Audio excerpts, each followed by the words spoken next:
You will not believe this one. Bigfoot was officially arrested.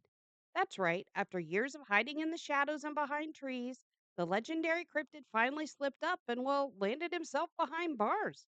Was it trespassing, public disturbance, or maybe stealing some catalytic converters, perhaps?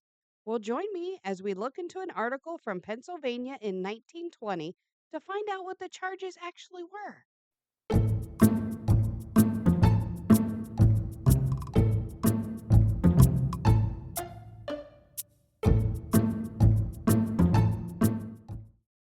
This article comes to us from the Stevens Point Daily, located in Stevens Point, Wisconsin, Thursday, November 2nd, 1920.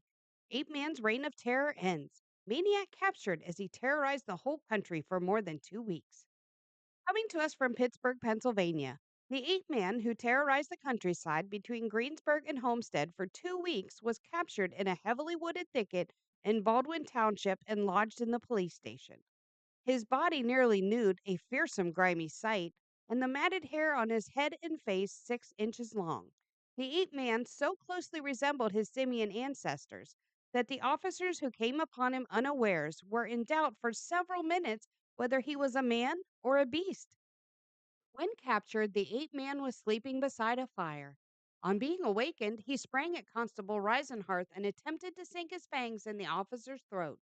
He was subdued, however, after a struggle lasting several minutes, apparently unable or unwilling to speak. The ape man, who in actions and looks is the primordial male, sits moaning in his cell at the Hayes police station, occasionally uttering deep guttural sounds resembling the croaking of a huge frog. The article continues, but let's just touch on some of the highlights. The creature was first seen around blackberry patches in the neighborhood. One farmer commented that he found tracks of a peculiar shape in the fields where his cows had been grazing. Two sheep were found apparently strangled to death, and two hounds used to trail the ape had been killed. A constable went inside an abandoned mine shaft and reported that a careful examination of the ground disclosed many footprints which were declared to be those of an ape of no small dimensions. So, as we can see from this article and other historical references, there is history of a large ape like creature being here. Even going back to the natives, they have many legends and oral traditions about the exact same thing with very close behavioral patterns.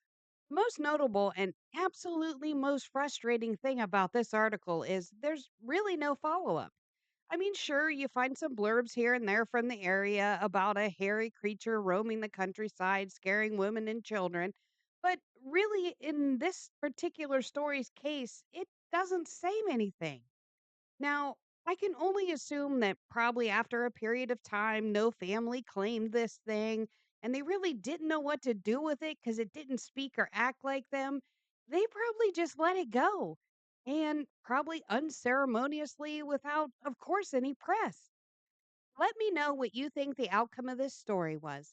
Maybe someone out there has more information on this case than I do. It sure would be nice to have a conclusion as to what happened. Until next time.